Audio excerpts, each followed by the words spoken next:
Right.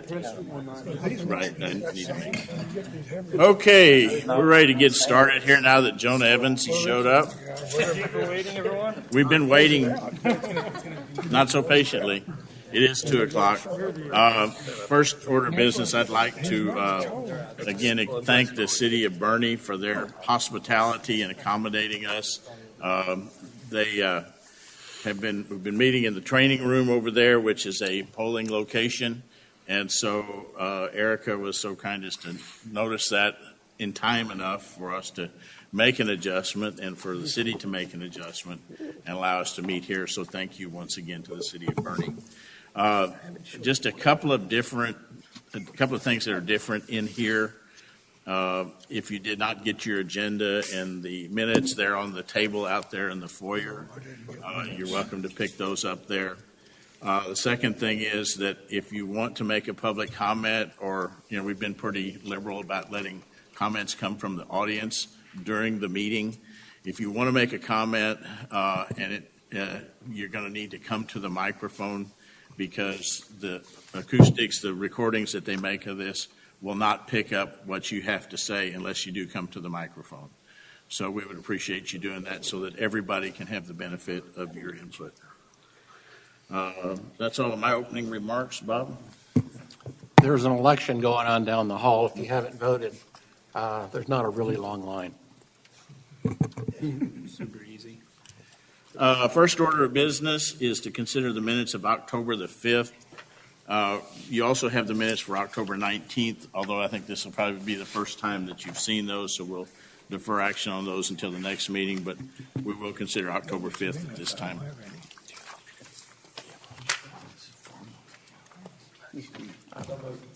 A motion to approve the minutes is a second. Sure. I'll second. Second, Steve Zeller. Any discussion?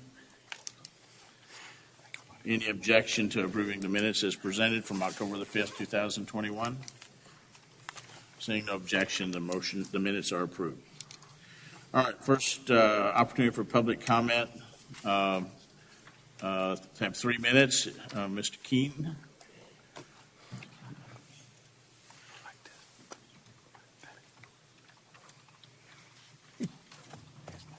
For those of you who might not have been in the last 2 or 3 meetings I've spoken, I'm Nolan Keene, citizen of Fair Oak Ranch. I'm here as an interested citizen. I really wasn't going to speak today because I brought a couple of gentlemen here, and I think I understand why. I want them to speak in a minute. But I decided to speak for a minute or so after all because this morning I looked on textbiker.net, which is a compendium. That was a graduate word at A&M, and I haven't made it yet.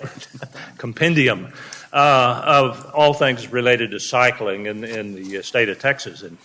And lo and behold, I had another death over at Liberty, and here was a guy in a pickup 3 miles away from his home, rammed into 6 bikers going from San Diego to St. Augustine, Florida. I can relate to that because I did that 16 years ago. I survived. But that one individual in this thing didn't. He was from Massachusetts, so what a welcome to Texas. I guess, when I talked the last time, it was about safety, and when we do dedicated bike trails, and we sorely need those before development comes along. And notice I didn't say progress, I said development, because sometimes I think those 2 words are mutually exclusive.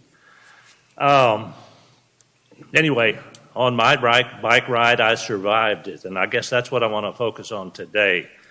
The first gentleman is Lee Wheeler. He's my cycle partner from Fair Oaks Ranch, 93 years old. He's in the Texas Senior Games Hall of Fame, I've known him since he was a spry 75-year-old, and he's going to talk to you first.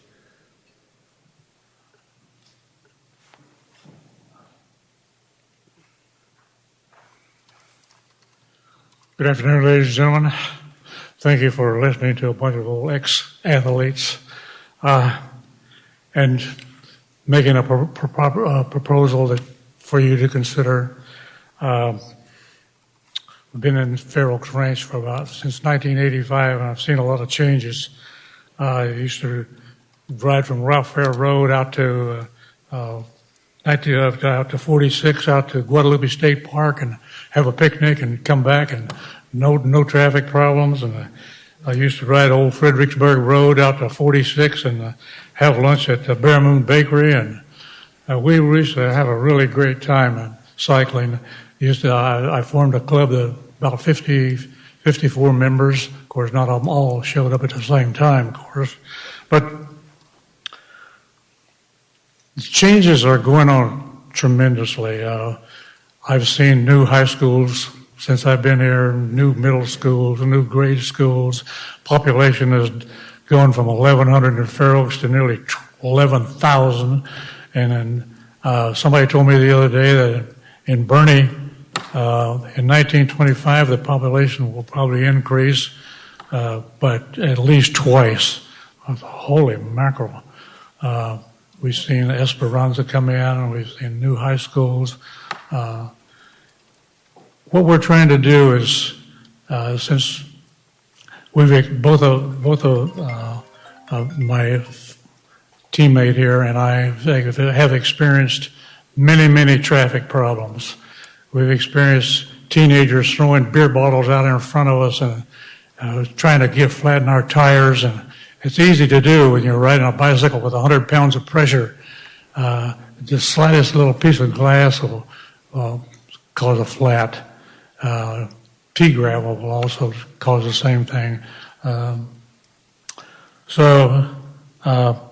We've even had people with BB guns shoot at us in the back of pickup trucks. And I recall one incident where they hit one of our female riders in the left gluteal. Boy, she was just highly ticked off, and she called the police, reported it. She was very smart. She took their license number. They slowed down enough that she was able to do that. About 10 miles up the road at a rest stop, they were there and inside this restaurant, gas station, and the police happened to show up, and she identified them. So that gave her some satisfaction. But we don't always get satisfaction from traffic problems. And what we're suggesting is before everything is developed, so every square inch of our property is developed, that we have a trail, a nature trail. And I think a good example of one that has been built already is the nature trail, the trailhead down here by the Drury Inn on IH-10 in 1604, is in the back of the Drury Inn and right between the Valero. And there's a trailhead there, and it's just, it's such a great feeling to ride that trail with no traffic problems. And you see moms with baby buggies and people walking their dog and people running and a bunch of cyclists and people just having a great time there. And we'd like to see something like that in this section of the area. Thank you, sir. You're at 4 minutes. Can you bring it to a close, please? Sure. Thank you. And thank you very much. Appreciate it.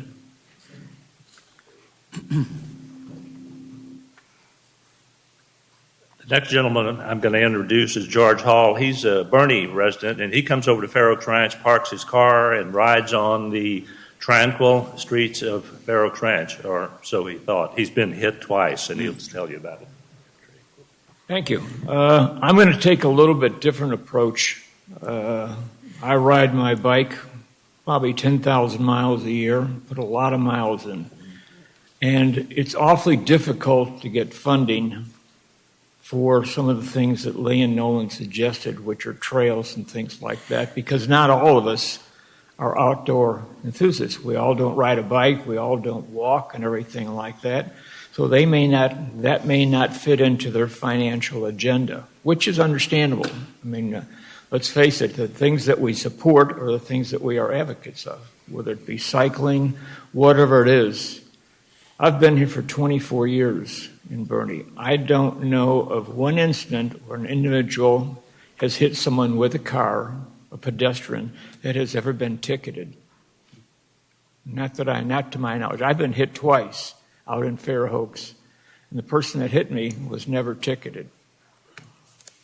So the question is, maybe we need to look at a different approach. Maybe we need to look at an accountability approach. Maybe if we had something on the books that said we're going to have a contact law in our community, and that is if a vehicle comes within a certain distance of a pedestrian, whether it be a rider or whatever it is, and makes contact with it, that person is going to become responsible for their actions, and they're going to be accountable in a court hearing where their driver's license may be suspended and they'll be fined. And I think that would have a much better approach, because that affects all of us, because we all drive. And the reason why I don't go 50 miles an hour down Main Street where the speed limit is 30 miles an hour is because if I get a ticket, it's going to cost me $250. In this day and age, I think more people are susceptible of what comes out of their pocket as a penalty than they are worrying about trails and roads. Thank you. Thank you. Yeah. Mr. Keene, did you have any concluding remarks, or that's it? No. Okay. Anyone else? Lance, Kyle?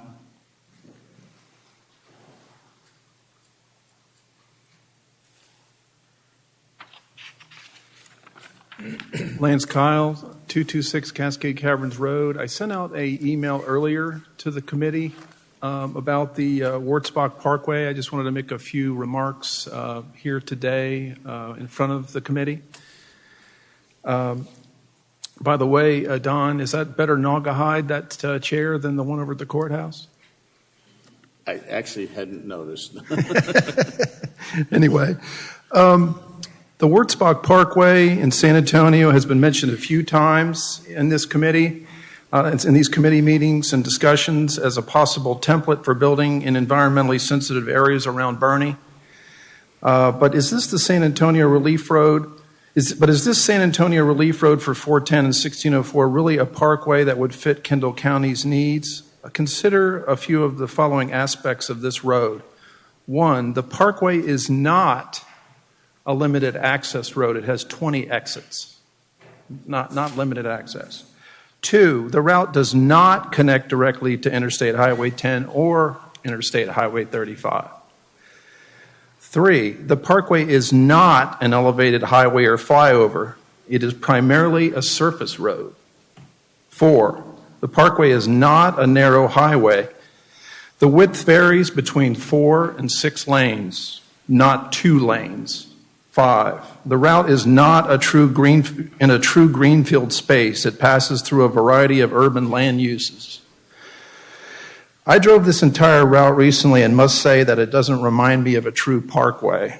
When I think of parkways, I think of the Blue Ridge Parkway in North Carolina or Colonial Parkway in the area around Williamsburg, Virginia.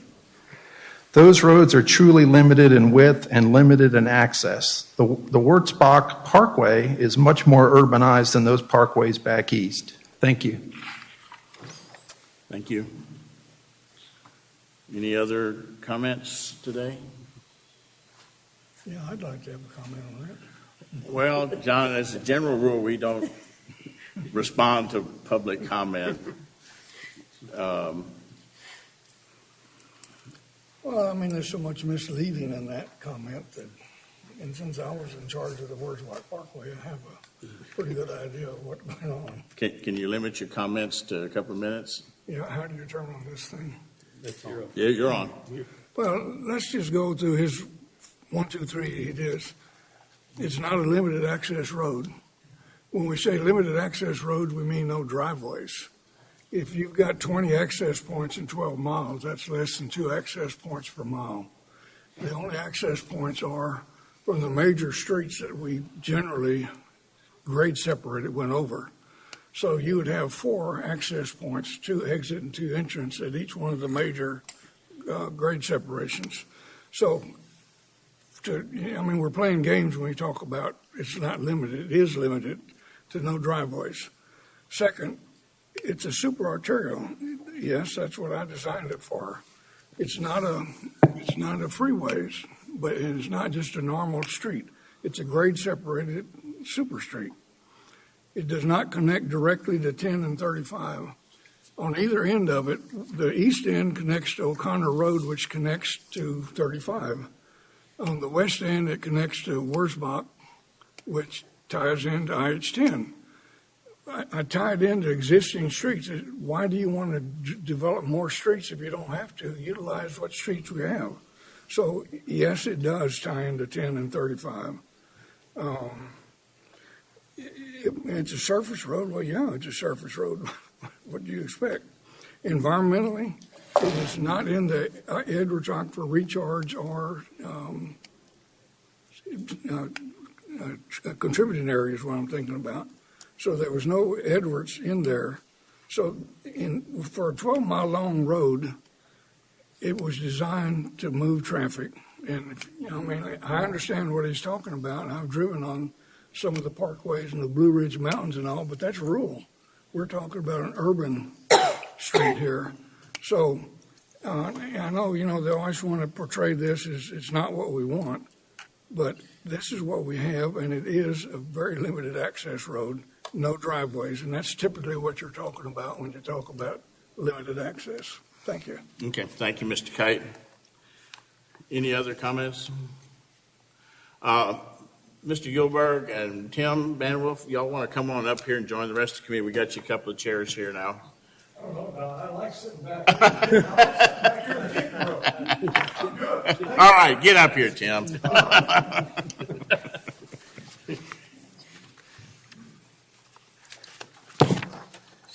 All right, today Northern has done her usual bang-up job of putting together another bunch of projects for us to consider if we want to move them forward. If we get through with those, Bob and I have a few just conceptual outlines of some policies that we might want to recommend in our report. We'll discuss those and begin to get consensus on those if we have time. I also want to say that at next meeting, we are going to hear from the city of Fair Oaks Ranch. We've heard presentations from Kendall County, and if you want a microphone, there's plenty over here. I've got a pretty big voice. We've heard from Kendall County, and we've heard from the city of Bernie, and we've heard from TxDOT, I believe, about their transportation plans, but we have not heard officially from the city of Fair Oaks Ranch. And when Bob and I went to visit with them, one of the things that came up was an opportunity for them to present to the committee about what their plans are. And so Bobby Bailly worked with them, and I believe that they will be here, is that right, at the next meeting? Okay, very good. We appreciate that. We will also, because of proximity considerations, begin to consider some controversial projects, that being projects that we want to move forward, if we want to move projects forward that are in that area, the Southeast Connector. So I just want everybody to know, tell your friends and neighbors if you have concerns about that they need to be here, and we're going to listen to all views and make sure that our considerations take all views into account. With that, Northern, you got the floor. Okay. So with the ones we're going to look at today, they will be kind of chaotic, spread all over the place, because these are the last of the crowdsourcing comments that do not involve either Fair Oaks Ranch or Thoroughfare Greenfield Road type comments. These are the last of just the regular comments. So they will be kind of spread out all over the county. With that. And thank you again for the folks who showed up and helped me reduce this to a list of, I think, 25. That's all we've got today for automotive. We do have a lot of pedestrian that we can sprinkle in as we go through the controversial, if you would like to kind of even that out, even those discussions out. So, all right, so this one, we really didn't know. This is 46 East at Pleasant Valley. as I understand it, is a safety concern out there, but we don't know who has, if there's been a request for, an official request for work to be done out there. I think, Ben, you're familiar with that term?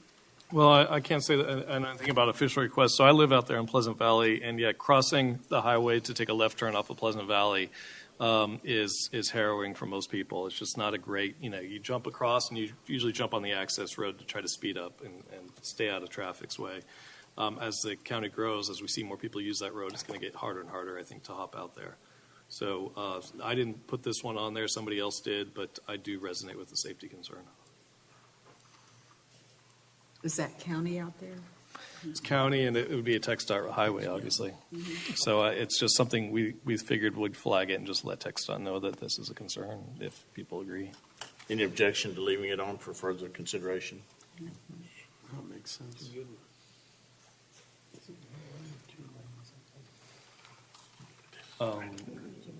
Include. You mean it's 2 lanes with it? Okay, so this is another one we, I believe we even checked the long-range forecasts for TxDOT, and we did not see any widening for 46 West. So we just wanted to bring it into the committee to make sure that there weren't any plans or any discussions, and what you guys wanted to do with this suggestion to widen 46 to a 4-lane with turn lanes.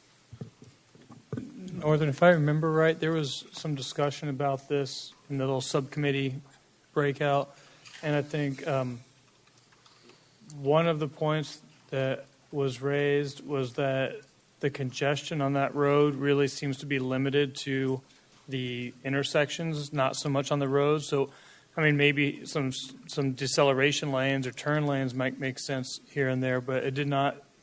I didn't understand why adding lanes right now would be, I mean, maybe as a very long-term idea, but it didn't seem like an immediate need, given that the congestion is really at the road, at the intersection. Well, it did come up in the subcommittee because we were going by quadrant in Kendall County, and when we looked at this, we really hadn't addressed 46 West and Mira Lomas, which is about 4 miles from Interstate 10, is going to have ultimately, whether it's 10 years from now, 12 years from now, 1,000 homes. And I think there's 3 or 4 entrance ways into that subdivision plan. Then you've got Spencer Ranch, 200 homes with apartments. I mean, it's scary already. Like if you're ever out there at 7 o'clock or 7:30 in the morning, the traffic coming in from Pipe Creek, they go fast. They do not slow down one bit. And I really worry down the road, once there's a lot more housing on 46 West, what that road's going to be like. To me, it would be pretty dangerous. So it's certainly got to be on the radar screen somehow. I think one of the problems with this is that there's not enough right-of-way to widen it. You can go to 3 lanes, and that's what they probably need to do, is that the intersections have a turn lane. And the other thing is, it's some of the, like, for instance, the back way into Tapatio off of 46. I've asked them for years to put a right turn deceleration lane because you're going down a steep hill. Let the people get off on the side to slow down to turn. But I think due to the fact that there's not enough right-of-way there to have a 4-lane to start with, that we need to concentrate on turn lanes at the various intersections. Because once you get that traffic out of the way, then the through traffic can go without any interference. In other words, there's enough capacity on the road. It's just that it's the turning movements is what's holding you up. So the intersections is what you're saying? Intersections, yeah. I think, go ahead, Bobby. Wouldn't we consider this one similar to the previous one? It's on TxDOT right-of-way, it's turning movements, it's intersection activity. We should consider it just like the other one, and a bucket per se, and be a TxDOT responsibility. Yeah, I think it's appropriate that the committee take a position on it because we would probably be asked to participate in the construction, so we need to have some kind of position that we think it's needed or not.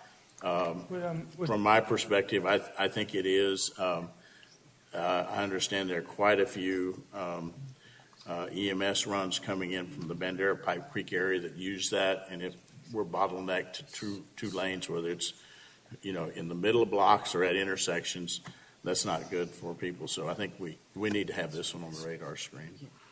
Well, there's one other thing that they need to look at, and I don't have an answer to it, but I think it's Red Bluff Creek. Before you get there, you have the very steep grade and sharp curves down in the bottom.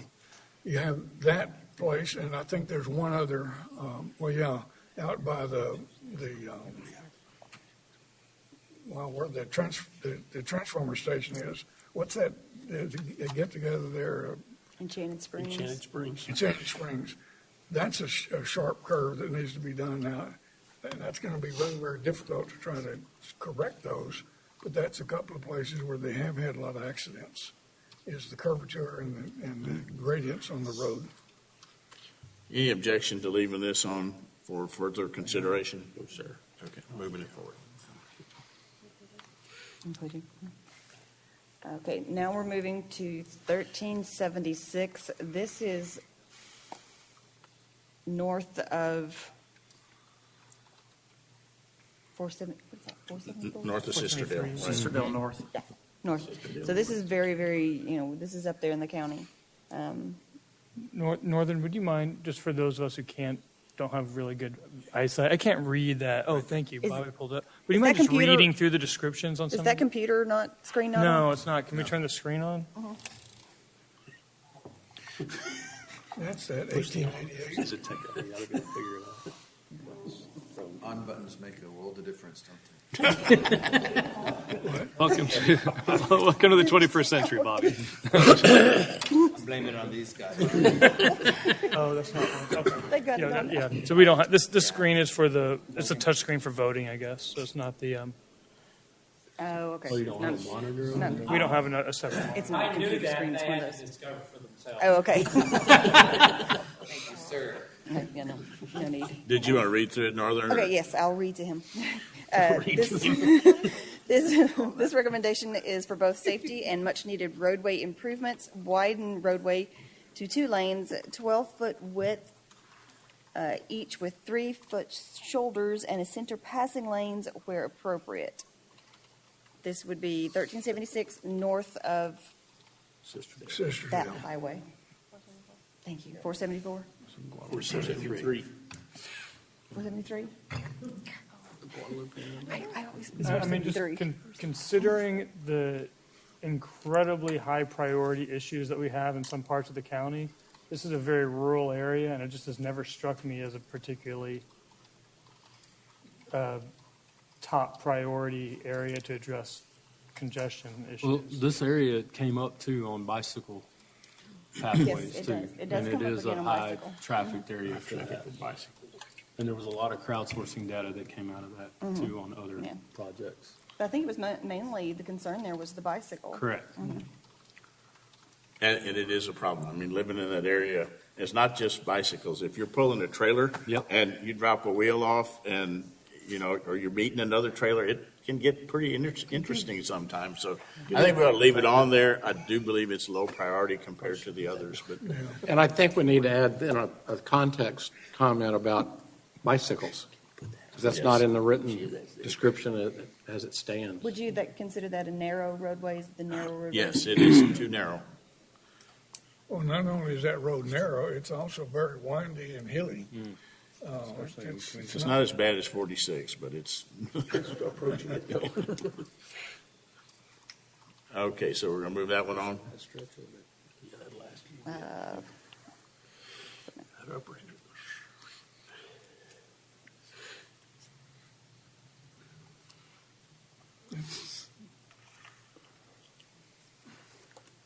This is another one on 1376. The guardrails just installed are too narrow, almost, apparently the wrecks, it's too narrow for dualies. That also happened along 474. When they resurfaced the road, they brought the Okay, what are we saying And a there? little bit closer. The than that. guardrails are too narrow, it's too narrow, the lanes. They changed. That's the one that Richard fixed. Went and Yeah, measured I himself think during that the cold This one- spell. this is an old comment, and I think it's Okay. been It's been- changed since. It's already been, it's been fixed. Chapman got that taken care of. Chapman. Well, I thought Chapman had something to do with it. Well, if you ask him, it did. Snippy, snippy. But one of them guys over there. Okay. Somebody took credit for it. So this one we discussed in our little smaller meeting. 3351 is on the long-term TxDOT plan. However, that long-term plan stops at 46. And it came up in our discussion that Cordillera does cross both sides of 3351 north of 46, but there's no plan to do anything with that roadway up there. And so we just wanted to bring that up for discussion here if it's going to be an issue. So Northern, to be clear, the area that's highlighted there is south of 46, but they're talking about north of 46? We were talking about north of 46. You know, there's not a whole lot of growth coming to that area per CASA. Because what you're showing is south of 46, Yeah, and this TxDOT is- already has plans for There all may have been a that. second one that was 3351. I'll go back and check, but yes, there was one that I believe highlighted the entire length of the road. Okay, let's just take this one right We'll now. just take this one. I don't see the need for it. This, 46. we're talking about between 46 south to I-10, right? That one's already long-term plan. Right. We were Yeah. just That's what discussing in it that says, meeting isn't it? if there was a need Yeah, that's to what we're discuss looking at. anything north of 46 on 3351, but I don't know where that one is. My question is, 3351 already extends north of 46. Right, it's a two-lane roadway. Whether we need to worry about whether it's Widen or approved. Right. I don't know That's if not the there's, suggestion here. I don't know if there's any turn lanes when you What get we're into looking at right now Cordillera. is south of 46. East on 3351, there's the Springs, which will be 600-700 homes. The school district also owns land there, but when we build that school, we'll incorporate an extra lane, an entrance lane. So I don't really know that it's critical. So I want to clarify something real quick. The picture we're looking at is south of 46 to 10. Yeah, I may have checked the wrong one too. Can I read the crowds? The crowdsourcing concern is 3351 should have 4 lanes plus a turning lane with on-off ramping from 46 to IH10, that section, specifically through Fair Oaks Ranch. A lot of Bernie traffic would disappear if the existing outer loop was enhanced, is what they are saying. But that's already on TxDOT's plans. That is They've got- always, Yeah, but we Yes, should sir. give it an attaboy. Well, Yeah, we've said that. In those cases, we'd still go on record to say it's a good Right. idea. I want to refer back to earlier comments. So we're going to discuss a lot of Fair Oaks Ranch stuff at the next meeting. So can we just skip over this one, Northern? Yep. Let's skip over this. Happy to. Bring it back next time. Okay.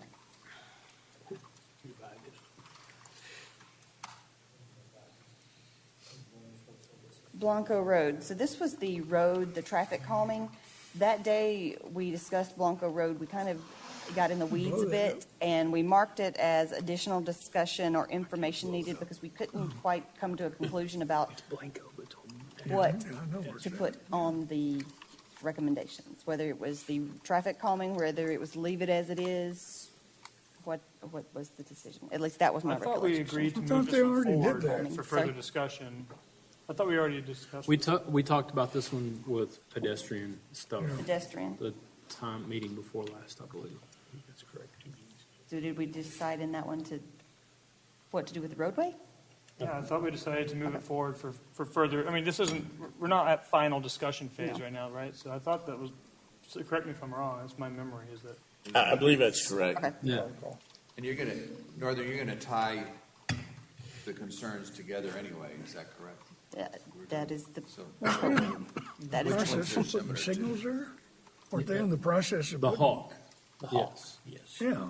That's a pedestrian, but this project that was just on the screen, I think, Is the was road talking diameter. about the whole length of the road. Right. Whether to widen it, to narrow it, or put it on, make it a 3-lane section. Four-lane to 3-lane conversion. Yes. Didn't they address that here a couple of years ago? We've been They did. talking about it, yes. They haven't resolved it. Yeah, they tried.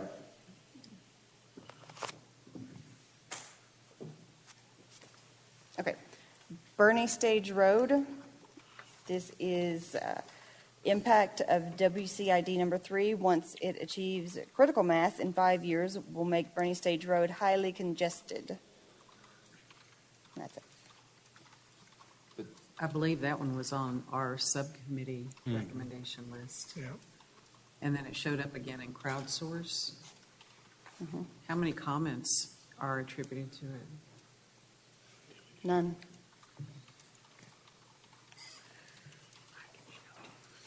Isn't that subdivision going to provide right-of-way and money for road improvements? They will do part of it, John, within the Their boundaries. within the within their limits of frontage. their development, which will leave some areas south of it down to the county line and north, in between the north boundary of that subdivision And 10. up to I-10 as a 2-lane unimproved county road.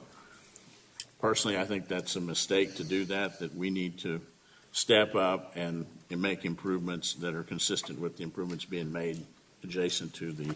I agree. This was in the interim report, was it not?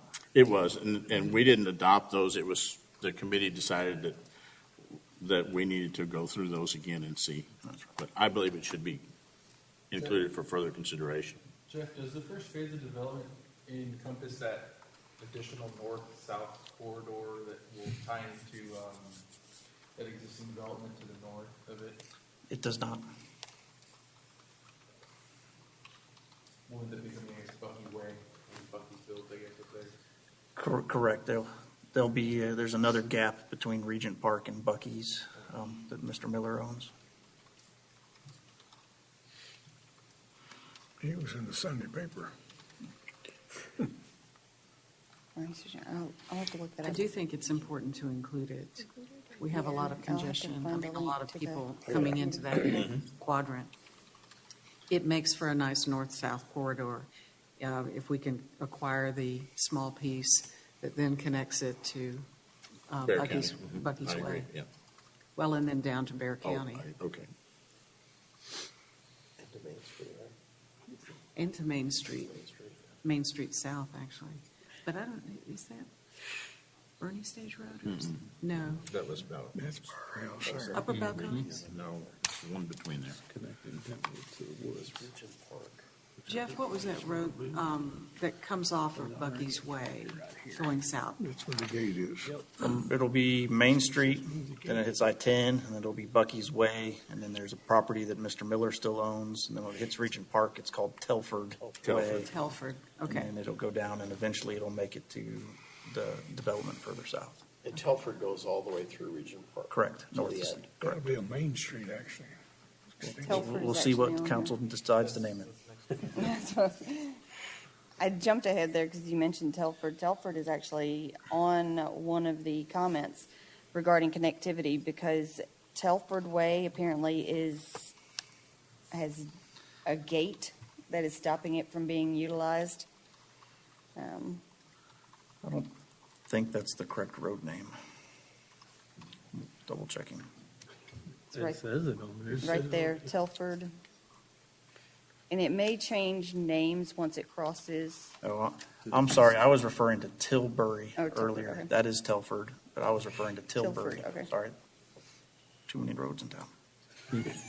That's why we're here. Yeah, They're listening. don't know them all. But yes, there's a gate that's kept closed here. The city's talked with both HOAs numerous times, and the HOAs don't want us to open the gate. Both HOAs do not want it? Correct. Neither of them want the others to get into their neighborhood. They don't want to see that become a bypass. Yeah, I'm curious how to. Traffic problem the way it is. One You just thing, go with it. half going down the name of the Yeah. Pretty much. Burn down. I'm just curious about what to think about that because that seems to be the norm. Everywhere we go, it seems to be every gate between neighborhoods. The local neighborhoods are opposed to opening it up. Yet it seems like the city and the county generally believe in this principle of greater connectivity and opening up more roads so there's more routes and connect, fewer of these cul-de-sac-like neighborhoods. Not only So that, I don't but know exactly how. emergency services, Exactly. the fire department and EMTs will tell you this is the bane of their. Even though they have to open those gates, Yeah. it still slows them down horribly. Well, school bus traffic also is blocked from accessing these neighborhoods without having to go back onto the major roads. Sorry. Go ahead. With the UDC, we changed a lot of language, and this isn't allowed anymore. But when the Regent Park, and this was history before my time at the city too, but when the Regent Park development came in, it's about Bernie Heights neighborhood, required that gate as part of all the people from the neighborhood showed up to council and said, we don't want this connectivity, and it was an agreed upon deal to allow that gate to be there because the Bernie Heights neighborhood requested it. And that's not the only one, though, that's received lots of crowdsourcing input Yes. about connections. Are they both public roads or private roads or one and one? It is two public roads. They're two public roads. Two public roads with a gate in between. And when you say it received a lot of public input, do you recall, was it all for and against, or was it mostly in favor? What was the input that we got from the crowdsource tool? Do you remember for opening it up? There was hardly any against it. Yeah. And the vast majority of the residents that reach out to us in these neighborhoods, that reach out to the city, Are against they want the gate to open. Oh, But we just tell them to keep contacting their HOA because the HOA is the one telling us that they want the gates closed. Let me ask, have the conversations with those two HOAs been around opening the gates up and leaving them open, or doing them at certain times of the day, like school times, or what? Are there limitations on the request that's being discussed? We've had many conversations. The best we were able to do is during the bridge demolition, they let us leave it open for the weekend. But we also thought that maybe if the school asked to have it open during, the 7 to 9 hour and the 3 to 5 hour, would be a softer approach. Everyone at city staff wants this gate open or to disappear. Is it a political problem, Jeff, or is Yes. it a legal problem? I mean, It's political. it is. legal. You have the legal right as a city to take that gate down. It was in the. That was a question. I don't have my legal person here to verify, but in my understanding, it was in the language of the acceptance that there should be a gate there. But I'd have to go back and For the verify that. development agreement? Correct. Not for the development agreement, a council action Oh. created the gate. Created the there- closure. Created the closure, but there was a former city council person who now is another political role who was involved with the HOA as well. But the word gate implies that it can be opened and closed, not a wall. Correct. Bobby? I do think we at least need to propose this as a policy implementation. I mean, From a transportation my, standpoint. my opinion is that there's public and public and the difference private and private, that'd be tough to do. But we at least need to ask cities, if it's public and public roadways, they gotta reconsider. Yeah. I agree. I think we're not saying it's going to be opened. We're saying from a transportation-centric perspective, this makes sense to do. And city council can look at it, and they're the ones who deal with the politics and the opinions of the homeowners associations and all that, and then they ultimately decide if it makes sense to do. So I agree to move it forward. But I'll get hate mail. I agree also, but I also think there's a couple of other subdivisions in that bucket. There are some on the southeast side, the southeast quadrant, that are closed between neighborhoods, and that limits the school kids moving from one neighborhood to the other to school in lieu of having good sidewalks in that area. Do you remember the other? And these don't have gated entries. If there were gated entries, then they're private, and that's something different. I don't think we should touch the gated entry private roads, because that's how they were allowed to be private. Okay, this one is public, and so what I'm hearing is support Yeah, I'd for already- moving this forward? Yes. I've already Northern marked that Arkansas. one as include in the recommendation. If you guys want to come up with specific wording for that, I'd be more than happy to include that. Go for it. So, Did we jump off of Scenic Loop Road? But we agreed to move it forward. Okay, thank you. all I right, so, think move this forward. oh, okay. Any This objection is to a that? new one. Good. So this connection between these two subdivisions has come up frequently. One connection have already spoken about is the, yes, I believe it's. This is a different one than we were just looking at. Yes, this is a different one, sorry. This connection was proposed over here on the edge. This is between Champion Heights and Bentwood. This was a connection proposed here at this corner. And it's public. Another public. Except that's not a gate. And why at the corner and not the gate that already exists off of Vista Verde? Deer Creek. Yeah. But it's also. Because they own a house right there. There's nothing there. Somewhere else there. So is this a road proposal, Northern, Yes. or is this a Yes. walkway? Because, I mean, this is a road proposal, but it would be a duplicate connection at a different, but this one is proposed at a different location, because we've already had one that was proposed straight across Deer Creek, which is, as I understand it, the road is already there. There's a gate. There's little piling things and everything. Northern, would you Bollards. mind zooming in just a little bit on this? So- Just on the map? And as Northern, on here, it shows that this is part of the major thoroughfare plan. But just so everyone's aware, on our city's major thoroughfare, Champion Boulevard will extend further to the north.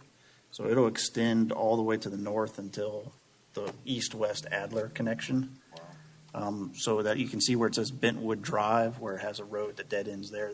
That connection of Bentwood Drive would connect to that extension of Champion Boulevard in the future long-term plans. So it will parallel this number So run up 42, that you're fence saying? line. Jeff? We'll take Correct. both of those neighborhoods. On which Correct. side of the creek, do you know that would?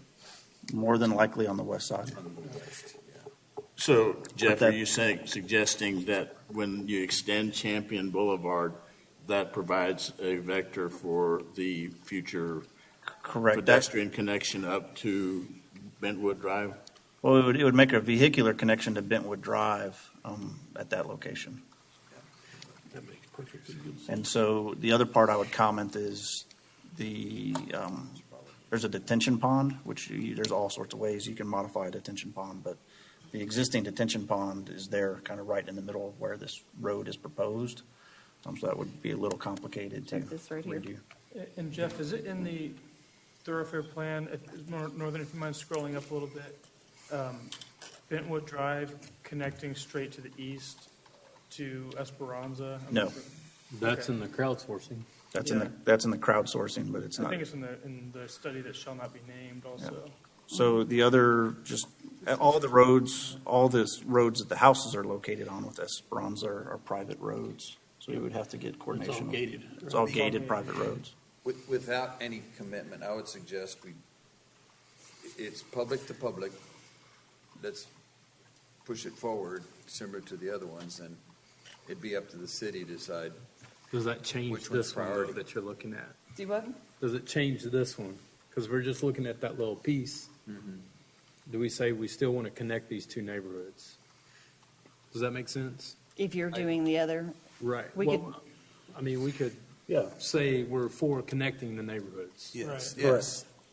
But I think an interesting point that was made, that the Bentwood connecting to Champion Boulevard would work for the automobiles, but what does it do for the pedestrians and bicyclists? Right.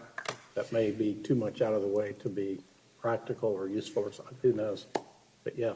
I don't know. There's like 52 kids that live in Benwood that go to Herfeld Elementary. And they have to drive all the way out to That 46. a nice bike path would be a good thing. Yeah. Yeah. And what about high schoolers that live in Champion? That would be a way they could get to Bernie High School.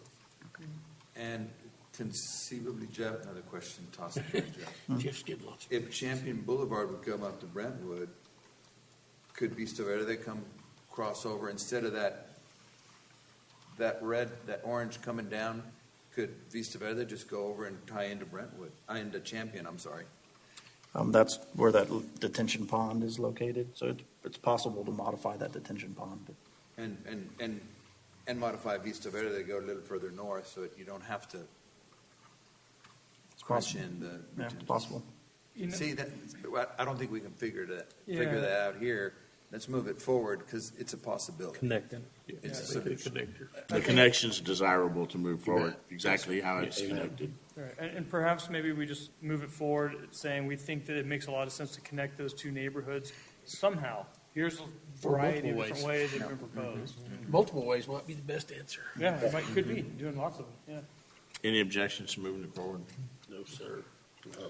Central. I think the good thing about that one is the more connections you have, the less traffic you have going through one location. By somebody's house. And by somebody's house, so it's easier to sell 3 connections versus one.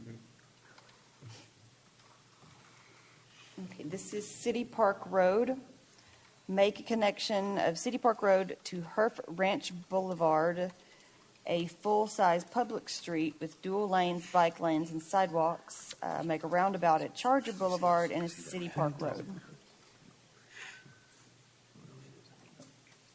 I think this would be a hard sell, given that, I mean, personally, I have a personal bias there, obviously, with my parents running the nature center, but City Park Road, it just has such an iconic road for the town. People take photographs on it with that big cypress gallery, and tearing all that down for a road widening might be a tough sell. The only right way it could work, and I think the city's already in some difficult negotiations with the parks people, is to move the other half of whatever you want to the other side of the trees into the park area. I don't get what it's solving for, number one. Yeah. Number two is, we're going to start taking away the few limited trail space we have for a road. I don't know. What does that solve for? I'm kind of I curious. guess really Charger Boulevard and Earth Ranch going all the way back to River Road or 46 access. And There's already the- 2 ways to get there anyway. And you can't take a left on 46 can't go there. left here You and can only there. take a right. Yeah. the person submitting is saying they would have to look for opportunities to put in a full-size street, dual lanes, dual lanes, bike lanes, and sidewalks. Make a roundabout at Charger Boulevard. Don't know if that works or not. I mean, Yeah, but Still what don't know what it neighborhoods solves does it connect? I'm sorry. I'm kind of curious what neighborhoods it connects. I mean, Does because it you, improve congestion? No. I know I keep saying that, but well, the other concern is if it goes that large, isn't it obligated to have a 30-mile-an-hour speed limit? Gives me a way to go faster down here and get out over here. not necessarily. Than these guys Well, are. I'll let Jeff knows this. That's when I get to the playing fields or something. I mean, if we're going to build a 4-lane road, it's going to have a fast speed limit on it. Yeah, I think that's a crazy idea. Yeah, Oh, no, I don't agree they with meant, it. not 4 lane. I think it's a lane each way, full Oh, maybe size. I misheard you then, sorry. Well, it currently is It's a currently lane 2 each way. lanes. Yeah. It's currently, part of it's a city road and then part of it's the private driveway of the school. Right. I mean, I will say that the ball fields and all that area and in school, I mean, there's a lot of traffic there, but I don't think the road is the cause of the traffic. It's getting stuck at 46, trying to pull out onto 46, so. No, Plus, how are you gonna, Jeff, how are you gonna sign those 2 curves? Northern, I think you finally found a project that's not going forward. Right. Yeah. Sounds Yeah, good. Congratulations. Yay. Thank you. You Thanks for cutting that short for us. I'm just getting old. That horse. Like the tunnel under, no. So this is also City Park Road. We discussed this one With the pedestrian. because of the pedestrians there, the speeding. I believe someone mentioned some drag racing that has been happening under the tunnel of trees, and the high-volume wildlife crossing, the spring that feeds the nature center. Lots of things happening on that little tiny stretch of road. But we didn't know what to do about the speeding. So- That was the main comment, was the speed. They wanted speed bumps because high school traffic frequently travels at high speeds there. So I said this at the last meeting, but city policy, we don't put any more speed bumps in, they don't work, and they just cause problems. Well, just one long rumble strip. So it's long straight streets cause problems, speeding problems, not. So that's Can we just design ask the police to sort of show up around 3? Well, I want to respond to that, though. City policy maybe needs to change. And if we're talking about speed humps rather than speed bumps, I have a different view on it than staff apparently does. I walk a lot, and I see traffic really slow down at these things. And I think they do work. And if this committee wants to recommend speed humps on City Park Road, we're not going to not do that just because city policy says that's a bad idea. That is not what we're here to do. We're not here to rubber stamp existing city policy. So if we think as a committee it's something you want to move it forward, let's move it forward. And they can reject it. Jeff, what is the width of that road? Do you know about? Is it 30 feet or is it 24? Off the top of my head, it's 22 to 24 feet. It's Okay, real narrow. So there's really not an opportunity to narrow it and implement some kind of other traffic calming devices or? Not without removing a lot of trees. Yeah, okay. Yes, ma'am. Donna Taylor, just a comment. In your experience, we've had an issue with speed on Roundabout and 10th, and nobody wanted speed bumps either. So the police chief back then suggested a raised crosswalk, which is a similar type device, but it's flat. With the stripes across, and there are a lot of high schools that use that road, parking the city park and then walking to high school, so they don't have to do random truck traffic. So an alternative to speed bump is a raised crosswalk, maybe closer to the end of that road where the kids have to cross actually. They're not using the trail that goes to Mars or that backside, they're walking down, like so we raise the crosswalk.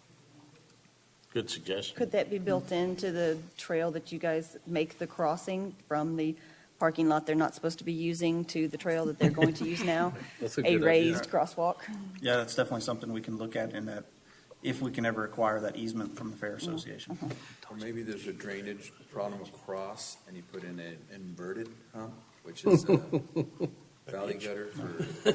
Well, without solving the problem from an engineering standpoint, let's move this forward and say that we would like to see, or the community would like to see, the speeds on this reduced by the design of the roadway.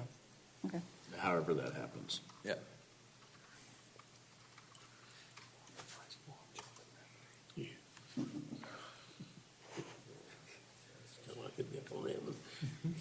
See how fast you can go.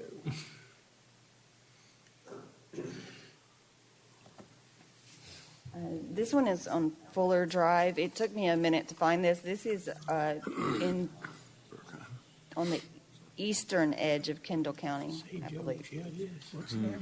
Fuller Drive, a speed bump sign or signage to reduce speed needed. Drivers speed up and down the hill on Fuller Drive. It is extremely dangerous. Recommend speed attenuation and just put it in the bucket of speed complaints. Is this in a subdivision? Yes. It's grayed out like it is. Barcroft Estates. Is that an HOA issue then? No, it might be, but I think it's a public It's street. public, it's a public street. Well, I didn't see a gated end. Were you speeding? Probably. So what were those suggestions? I think somebody had a suggestion of implement speed attenuation. Speed almost.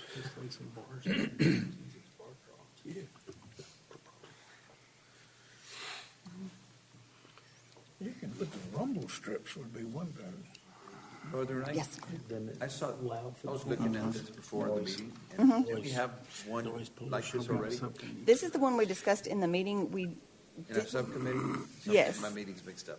Okay, No, sorry. this is the one we discussed in the smaller meeting because everyone seemed to think it was a good idea, so we wanted to bring it to this Oh, group that's right. just to give it a wider audience, and possibly something would come out of this group as far as an immediate resolution with this. Would you mind reading the text? Yes. there? HEB needs a drop-off point for shuttle buses and shared rides. The area where the Plans. Yes, plants are in the mailbox could be designated as a drop-off and still have the plants with a walkway through. Garden center, in other words.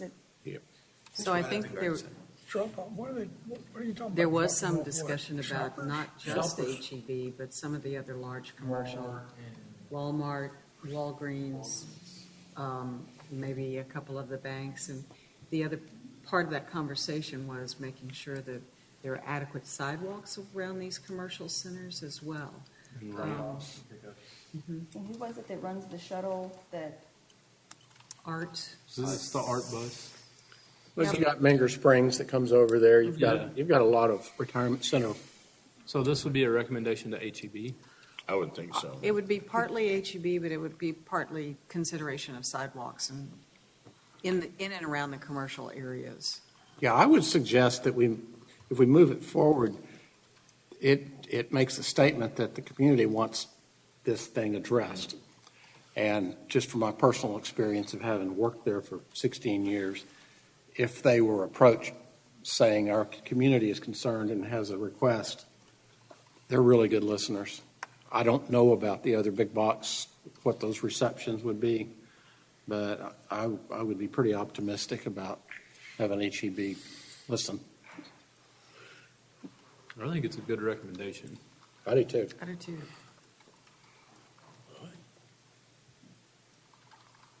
Can we include in that and expand it to other commercial centers as well? I can. Would that be a policy recommendation? Is that what you're talking about? Maybe so. Development, at the development point, when they're asking for a It's certainly a policy bucket. permit. What is this you're looking at?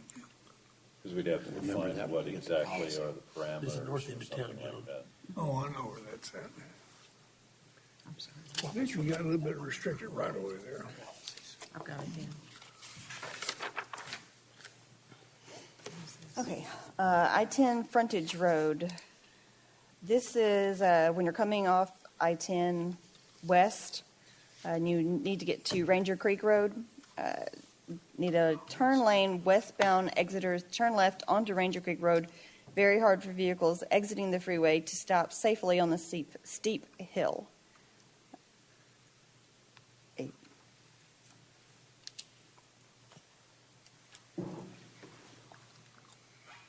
To my knowledge, there are no TxDOT plans that go this far north on I-10 or west on I-10. I know they are. That dip, right. I can tell you from personal experience, this is a very, very Tricky.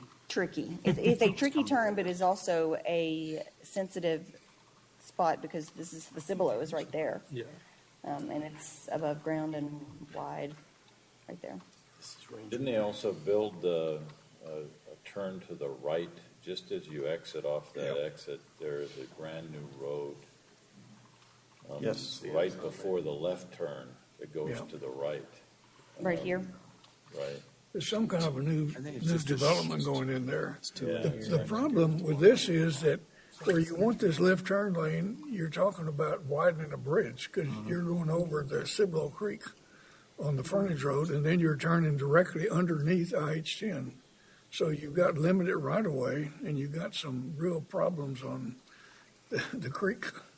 The only added problem that I would say here is Shoreline Park. Yeah. When it does go to full build-out, we'll use this That's exit. a very good point. 360 homes, that's a lot of homes. My just one thought is TxDOT's slowly pushing one-way frontage roads out. Today, this area is a two-way frontage road. So some period of time, it'll become a one-way frontage road, and you'll have an extra lane that could become the left turn lane. I have no clue on what TxDOT's schedule is, but they've started in San Antonio and pushed their way out, conversion to one-way frontage Might as road. well So encourage them by putting it into our plan. Yeah. Northern, was this eastbound traffic off of Ranger Creek Road you wanted to turn left, West- or was it northbound traffic? Westbound, trying to turn left? westbound, exiting and turning underneath I-10. Coming from It says Bernie. westbound. Coming from, it's westbound on I-10, even though you're westbound. moving in a Okay, I wasn't northerly sure for that. direction. You know, TxDOT. there's they may go to one way all the way up, but the access road by Northrop Park dead ends there. So the access road that goes by Ranger Creek Road doesn't even exist a little bit up the hill. So I agree. I think we should keep it in there, and that'll force, maybe encourage them to, Yeah, as a planning effort. do it quicker.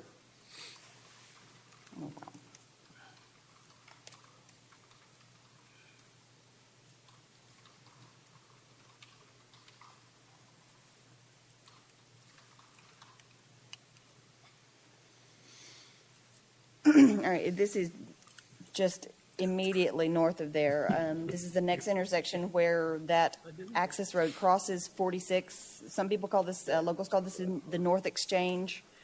Let's see, this intersection is, Well, that's the intersection they just put signal lights in on, flashing red.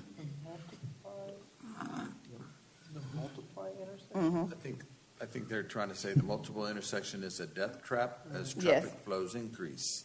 Drivers not familiar are confused on when to yield, and some folks turn into oncoming traffic on SR 87 thinking they are going to yield. I've witnessed several close calls, says the constituent. It's true, it is a weird space, but it sounds like it's also kind of being resolved. Is that fair to say? I don't believe it is. Unless Ranger Creek gets resolved. When they I go think one they way. just fix that. there is a light, a blinking, is it a blinking light? The blinking Right light. here. You know, I'm probably not a good person to ask because I was raised here. I've been driving that intersection my whole life, but I've always felt like it's a really, like, it's a continuous flow Flows. intersection. You just go right into the town when you exit on 10, and it's always worked fine for me. I've never. It's almost a roundabout. Yeah, it is. With that, it's a But I piece think of it's a one little roundabout. spot where the blinking light is. I mean, maybe better signage there would solve it. I don't know. It's just unusual. I think that one's already been taken care of. I think the blinking light, how new is the blinking light? It hasn't been there very long. Has- And it's on both sides. It could be that this comment It's- was made before the light was installed. It probably was. It's been less than 2 years since they put the blinking lights up. But I think that, driver familiarity has a lot to do with how successfully you negotiate that intersection. And there are increasing number of people who are not familiar with it. Mostly, it's confusion between the people on the access road and the people that are not directly across from them on the other access road about who has the right of way. Right. And that's where the close calls come in. I think something needs to be done there, but that's not, you have problems with 87 there as well, just being 2 lanes. Yeah, apparently there was a big accident there yesterday. Right here. Funny thing, I got Same a text intersection. about that too. Should we just forward it to TxDOT or? So this is an include just for, is that right here? Are we just forwarding to TxDOT or are we just dropping it? Anything? I don't think I'd drop it. I think we need to move it forward. It needs attention. Well, there's just some funny angles there that make it a real challenge. Yeah. There are. Too many bad entry sight points. lines, Yeah. especially with a 16-year-old daughter driving. That's probably the most challenging intersection for her to figure out how to maneuver. Sounds like the voice of experience. Causes lots of shaking in the 19-year-old truck. It's worse at night as well. Yeah. Yes. If you're trying to see if it's safe to pull out. Yeah. It's scary. Who's got the right of way, Dad? Who goes next? Yeah. Okay, I know Johns Road is included in the interim or in the subcommittee recommendations.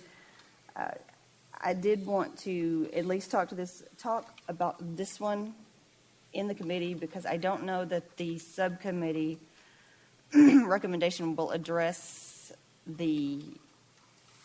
what this person is commenting on as far as the traffic going into Fabra, backing up onto Johns Road. Because most of the Johns Road recommendation is just to widen it, correct, and add a turn lane? To add a center turn lane. And there already and is a sidewalks. bit of there's a short lane to get cars off and into Fabra, but almost every day, promise you, I drive the snow. Yeah. every Both day. ways. Don't Every they day. go, I'm in the- don't they queue up all the way around the Oh, outside of yeah, the school? Yeah, Wow. and then they back Yeah, out we over did the road. not speak about that. They so- are onto Johns Road in both the turn lane heading west, Heading towards 10. and they're backed up towards 10 on the other side. It backs up off into the road. Yeah. both ways. Afternoon parent pickup line often stacks onto eastbound lane of Johns Road. And So now, it's now going it stacks both into- ways. Mhm. So the other recommendation at this intersection was for a roundabout.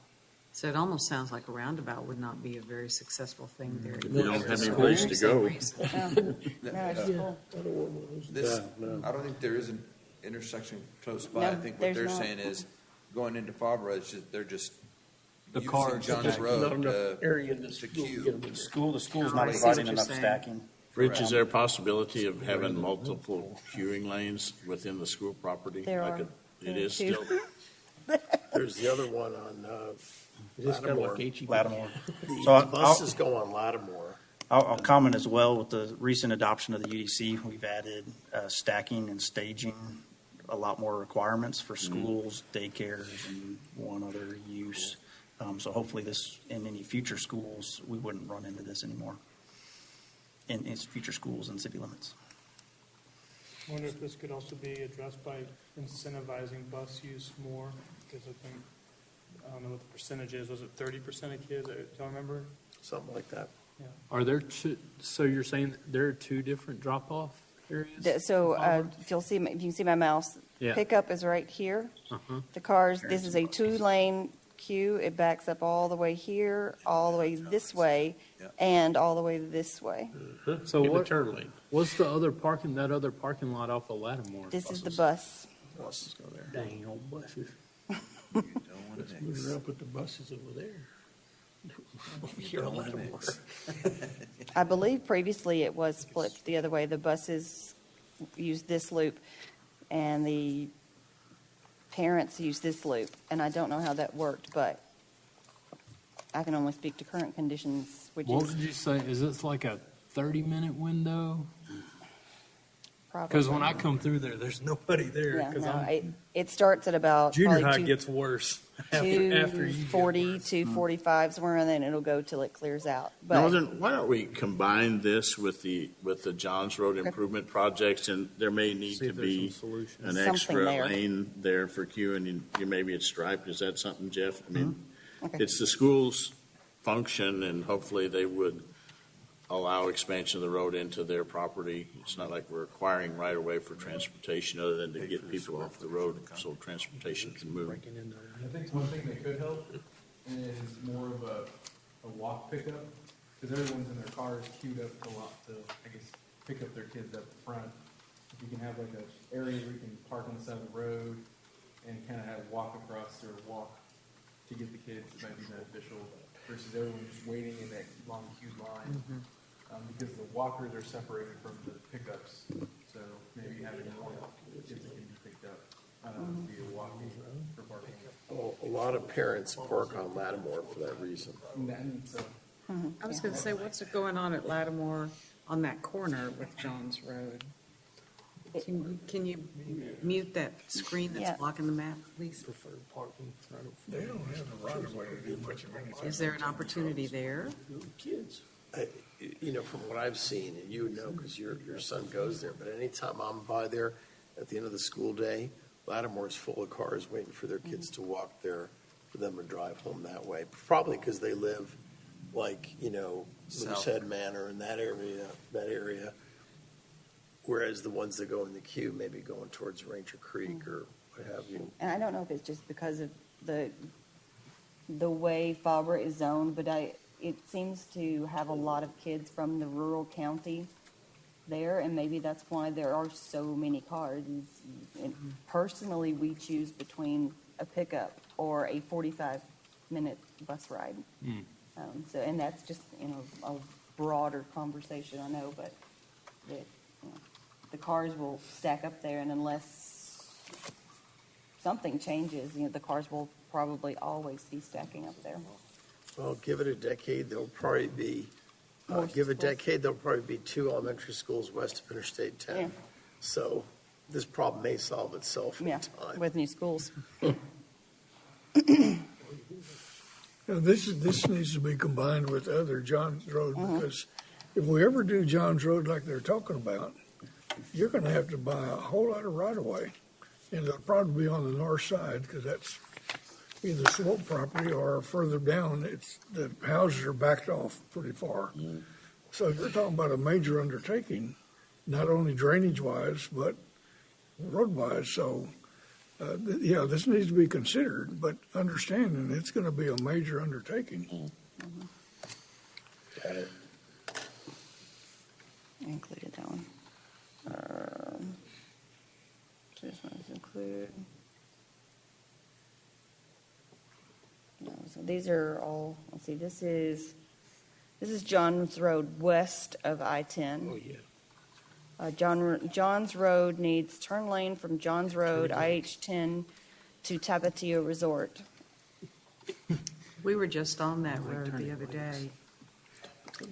It's narrow with quite a few 90 degrees. I'd be curious, how many people are turning in and turning off. Except at Tapatio. And a turning lake. Turning lake. Turning Lake. Turning Lake, okay. It's to wash your car. Car wash. But Johns Road in that area is pretty much road right-of-way. Fence to fence The road. road is on right-of-way to right-of-way. So there's not even hardly, I guess you might could squeeze in a turn lane in places, but there's no right-of-way there to add lanes or anything. There's not much development going on in that area either. I would say. There's a couple of sharp turns that they need to.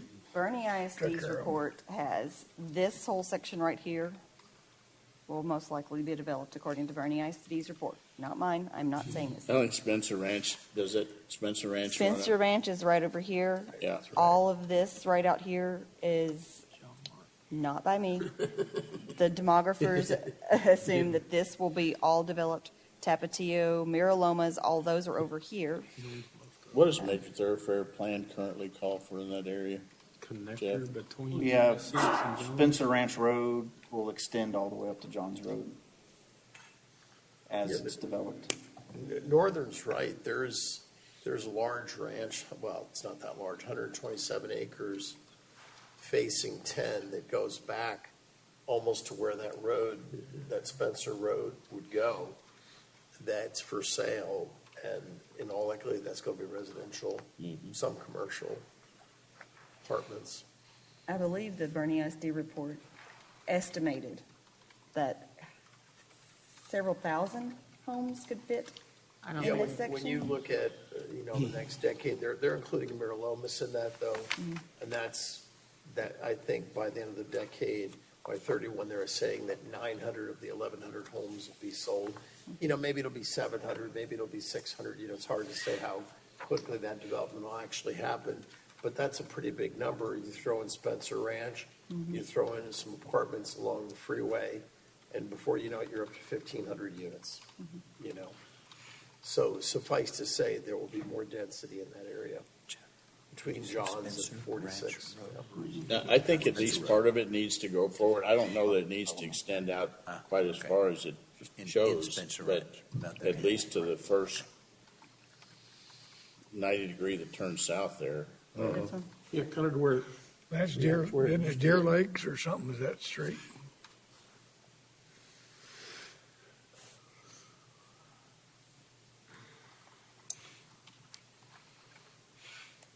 To include, anyone have any objections? Nothing? I think advance it, we may cut it back some later, but Going down the road. You could just troll. how many more you got, Northern? I'm not sure.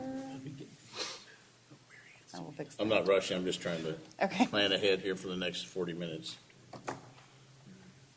7. Okay, you're in good shape.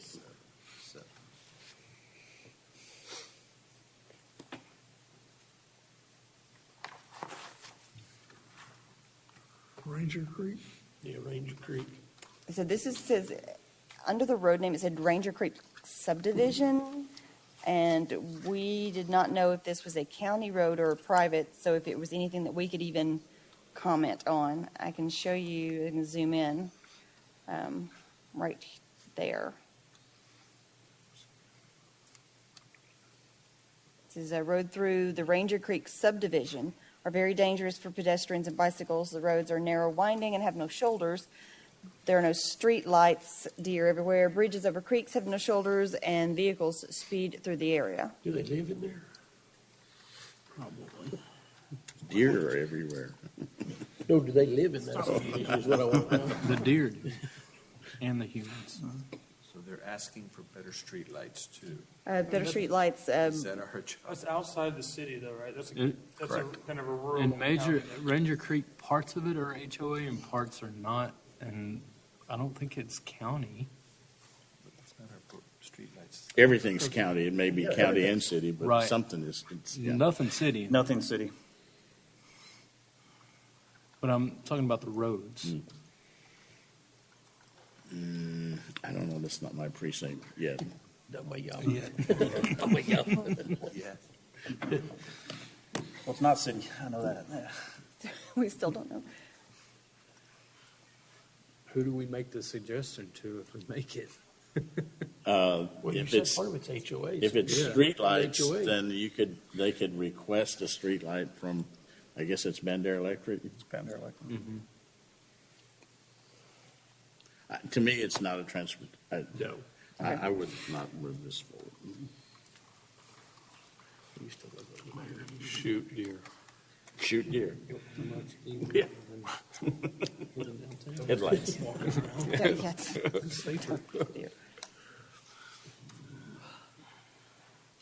Look, you would have to work as a neighbor if you're still in your Yes. I know. Headlamps. I would have completely, I'd probably be skinnier. Scenic loop. Scenic loop at the frontage road. These intersections frequently back up, considered alternate design here. Have we discussed this one already? Yeah. This is already taken care of. It's already fixed? Yeah. Okay. Well, Not yet. They're working. yeah, Well, I mean, it's Yeah. addressed. underway to take care of it. Fix it. Fixed it. Good job, you just fixed it. It was that Fixed it. easy. I didn't Done. know it was this Just to easy write it all down. along. Okay, this is Upper Balcones.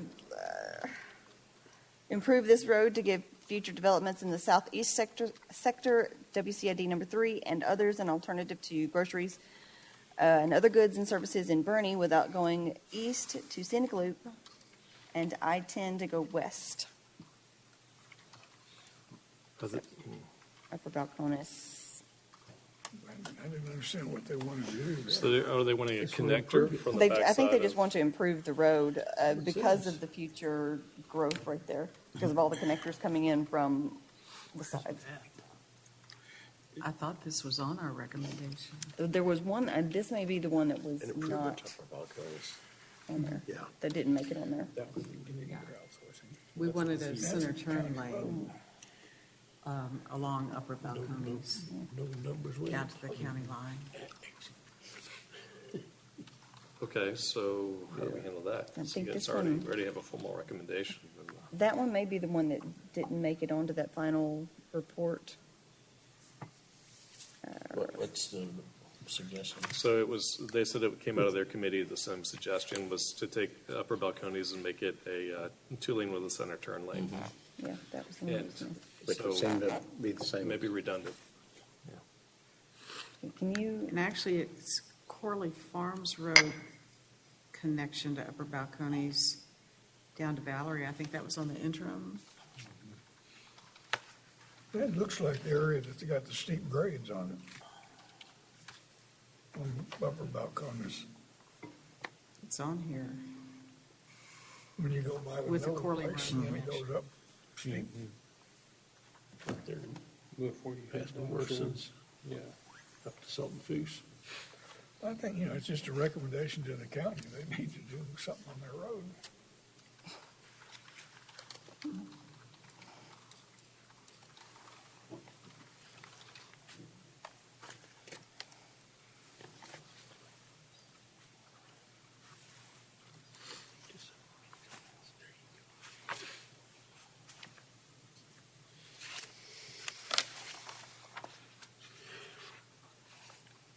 the same, still Upper Balcones, but this is specifically where it comes in at I-10 Access Road. Is this whole section will completely change, correct? When TxDOT is finished with their project? Not Upper Balcones. It's going to stay what it is now. Okay. Moving from Upper Balcones to 46 is a problem in the mornings and frequently in the afternoons. Starbucks has many customers who block the entrance to the road because of the long line.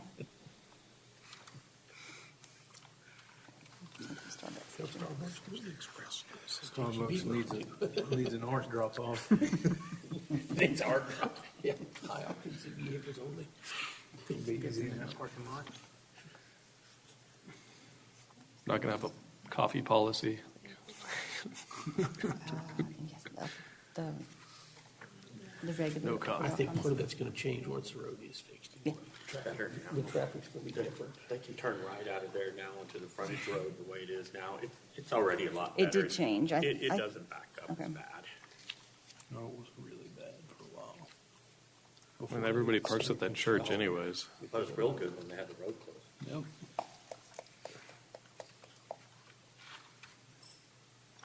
So does this need to be included, or is it was already fixed? I think it's fixed. What did you say, Steve? I think it's fixed. Okay, so you don't think anything needs to be done to Upper Balcones? At that Not intersection? At the Starbucks intersection. At the Starbucks? You know, anything, and that's why it was in the subcommittee report, anything that improves Upper Balcones is really critical, because when you look at the number of large landowners there are in that area, particularly south of Upper Balcones where it's flatter, that means it's easier to build homes. And, 10, 15, 20 years from now, so anything we can recommend to improve that road for the long haul is a wise move.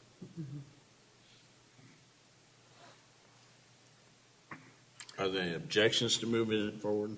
Well, I think everything is a done deal here, except the county and the city need to get together and do something with Corin Road, because TxDOT's grand plans screwed up everything in that area. It does seem like any suggestion made at that spot 2 years ago is going to be completely irrelevant compared to how much changes have happened there since the redesign. It's almost like we need to see what it looks like once it's all. I would move it forward. I think that it may fall out as we discuss it in comparison to other projects, but I agree with what Rich Sena said, that at some point that's going to need to be, just like we talked about widening Upper Balcones further south to 3 lanes, the same thing here would be even more appropriate. I think we recommended it down to Valerie. Yeah. I would comment, there's all sorts of gossip that Starbucks is looking at alternative sites, but we haven't seen anything at the city yet. Alternative or additional? Alternative sites. But we haven't seen anything at the city. What about Mary's Taco? No, it's different.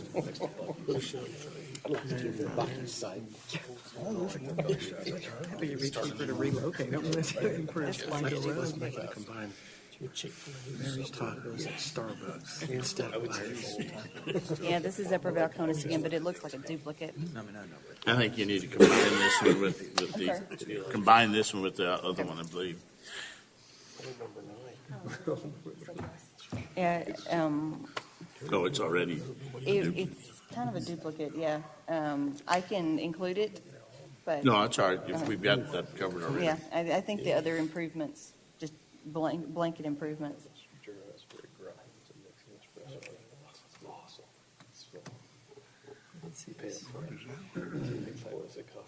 It says various. Various,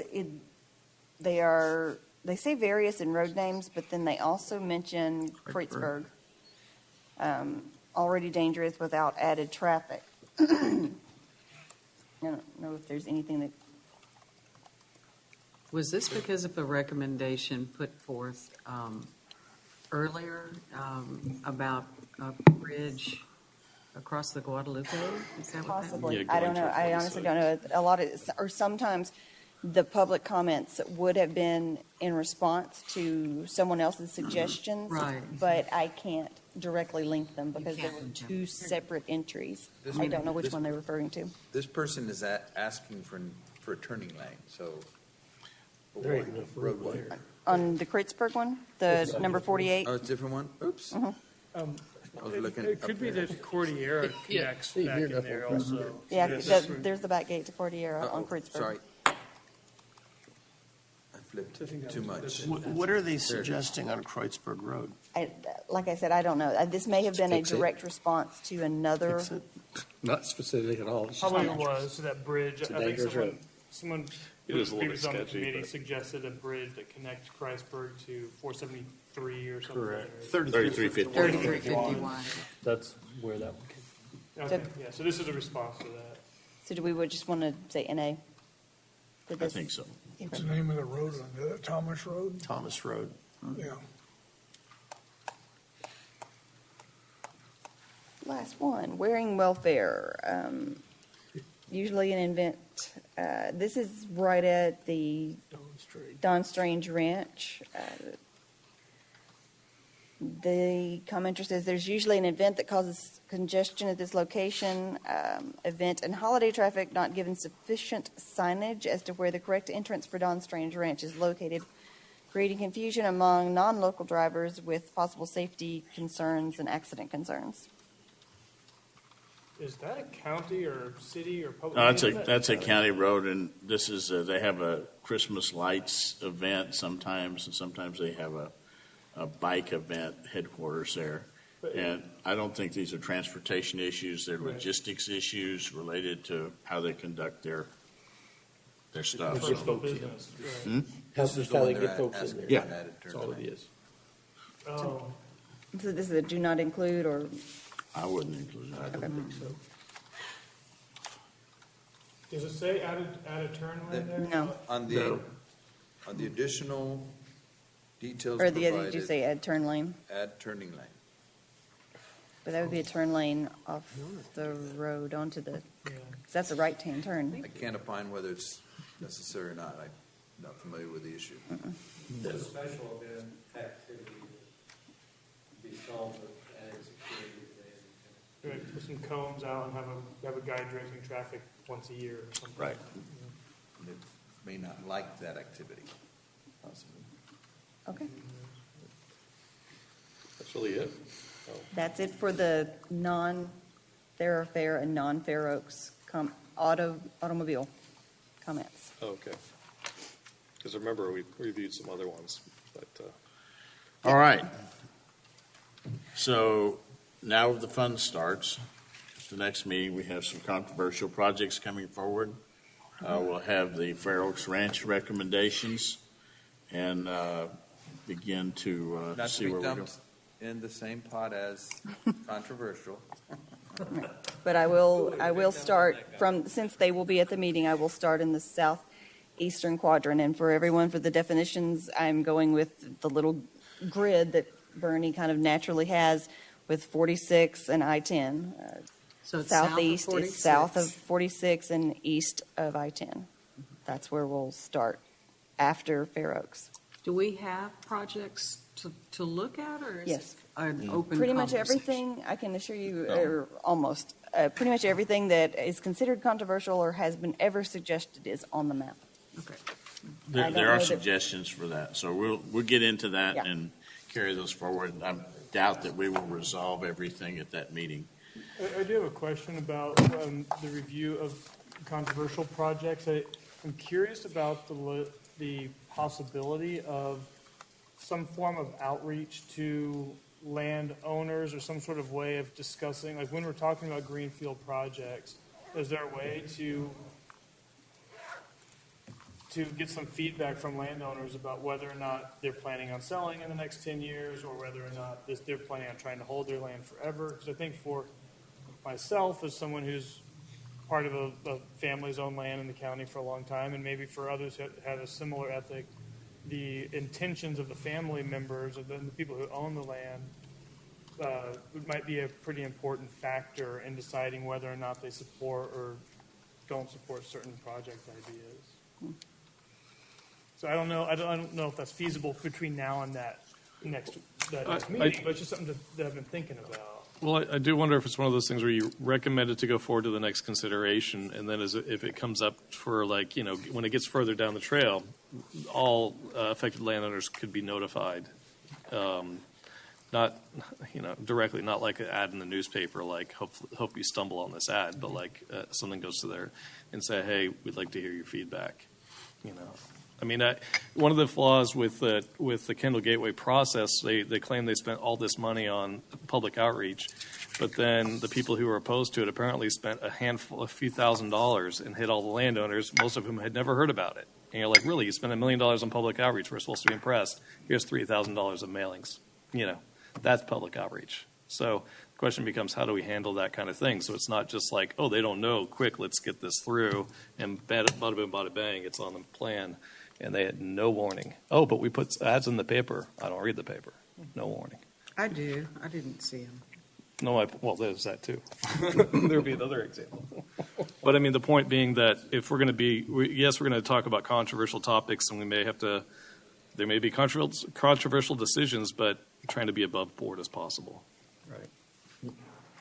My answer to your question, Jonah, it's not just my answer that controls, but my answer is it's premature for us to start talking with individual landowners, for us to take that initiative. I think that if individual landowners want to come here and express an interest in having their property be, used for transportation, certainly we'd welcome that, although I don't expect a long line before the mic to do that. I think we just have to make the best decisions we can for the transportation system. And that takes into account future congestion, that takes into account the environmental issues, takes into account where development is going, what the school's going to do. And then we make a recommendation. We may need to discuss it with them once we get a little more specific routes. I mean, I would envision if at some point if I just sat down for a few days with the phone and looked at a map and called landowners, I could pretty quickly develop a map of landowners. I could shade them properties different colors, and then maybe there'd be a way where a similar route than what somebody's proposing would emerge that is going to have a much less impact on some of the family, lands in the area. So just something to think about. I'm going to use an example, Commissioner, that it is a bit premature because whether it's through Greenfield, whether it's a crosswalk, or whether it's connecting two public roads by taking the fence down, we're very preliminary right now. And until we know it's a priority, I think it's prudent we decide it is a priority either here or wherever, and say, yes, we do think X is a priority, connecting these two neighborhoods, or two roadways, or two walkways. And once we put everything out there, this is as open as I've seen in what I've been involved, and it's open for property owners. It's open for those residents that may have more cars driving by their bathroom window or something, connecting two neighborhoods. So I do think we're not there yet in terms of advertising and putting We're not there, but I want to weigh in on where I feel like how we should handle Jonah's question. If we're talking about huge generalities to say, consider adding another north-south connection between 46 and I-10 in that southeast quadrant, that could almost go in a policy bucket. If we're going to draw any line on a map, the failure of the previous studies is they didn't do what Ben suggested. Before anything gets drawn, if we're going to draw a route on greenfield projects, I think early on in our governance discussions, I'll go back and look at my notes, but I think we agreed that was a good thing to do to distinguish our work from previous ones that were so poorly received. Correct. I think one of the things that happens that I realized after starting on this committee when we first started with the crowdsourcing is when people started drawing lines on the map, I don't think people understand how much of an impact that has on people's properties. It might just be some dude sitting in his house drawing a line, but as soon as you draw that line, it creates a lot of all kinds of uncertainty. It can be financial uncertainty. I've had somebody reach out to me recently that has said, I want to know what you're doing, and my real estate agent wants to know what you're doing. So the implications of us taking up these topics have huge impacts on individual property owners. And that, to me, is something we have to be aware of, because we're not just playing with a monopoly set here. This is people's lives. And if they don't know about it, then it has huge implications that we can't see. And we're just trying to make solutions. I understand that. And keeping transportation at the front of our minds. But we really need to think about the impacts those lines drawn on a map have. To illustrate that point, my wife and I, at one point, she pulled up a house. It's on Cascade Caverns Road. And she said, well, what do you think of this one? I said, I don't know. That one's from my, there's been thoroughfare lines drawn down that road many times. I don't think we should go there unless we want to have a highway in our front yard. That's literally how I responded, and that's really how it impacts people's lives and their properties, et cetera. Actually, you get to sell that house. So if I listen to what Bryce says, I'm inclined to think he's talking about greenfield projects only. Yeah. But as I listen to what you're saying, it sounds like you're referring also to upgrading existing roadways, 2-lane roadways to 4-lane or 6-lane roadways. That's right. So, at some point, we can't say, we're going to have to. So are we saying that if we're recommending improvements to Scenic Loop Road, that y'all are suggesting that we go contact each of those landowners before we include that project in the plan? No. Okay. Yeah, I think on existing roads is one thing, but I think on going through private land or doing something totally different is a different ballgame. But I heard that Ben say something different, and so, unintentionally, it's true. I did say something different. Yeah. So. But it's a legitimate concern. I think Gary? It's a matter of scale. It does seem like you cross a certain threshold. So if you're widening a road a little bit and it requires the acquisition of 10, 20, some amount of feet of right-of-way, but it's a very long road and that right-of-way is in a very rural area. There's people that might be disappointed by that, but it's a relatively minor impact comparatively to a brand-new road cutting right through the middle of somebody's property. Or converting a 2-lane roadway to a freeway. To me, a 3-lane roadway is not that big of a difference. But I don't know where you draw that line. And I think you're bringing up a good point, like that, where you draw that line, partly is going to have to be the gut feeling of what this committee thinks.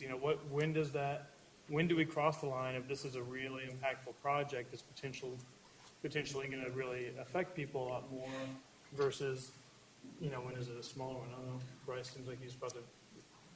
Ultimately, we have no authority. All we're doing is putting together a study and then recommending to one or a combination of 3 different political entities make that combination. It would seem to me that it's somewhat premature to go out and be knocking on doors and saying, hey, we're discussing this, and then fill up the room with 50 or 60 people with the concept and raise that level of anxiety of what may or may not happen. It may be within our policies to strongly recommend the community awareness of proposed projects, whether they're new roads or widening roads or improved roads, really need to be part of.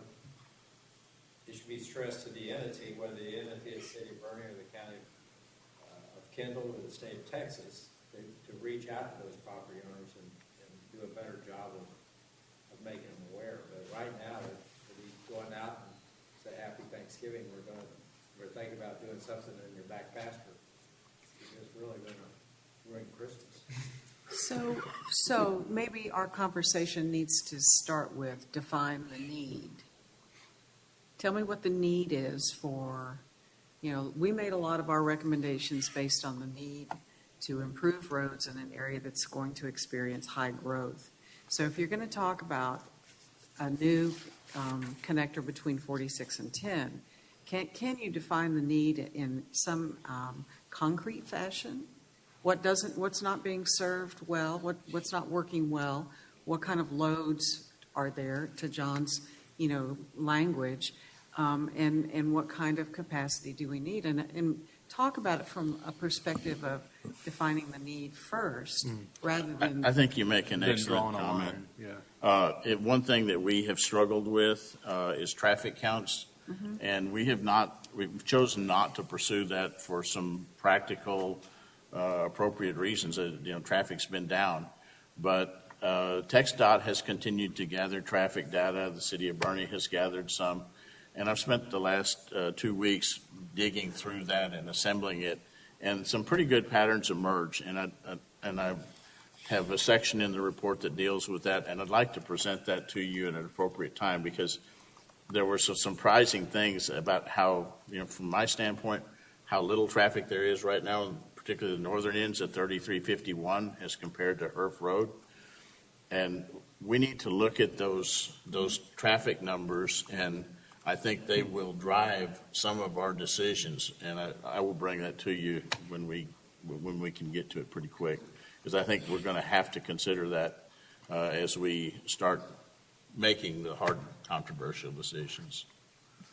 So I mean, from that standpoint, and to Bitsy's point, I mean, is it one of those things where we should look at it from that standpoint as a starting point, that we say, all right, we see problems we have to solve for without naming the solution, and then I think back that's into it? Well, I mean, my way to frame that whole controversial sector is how much traffic is on 3351 right now? How much is on Herf Road?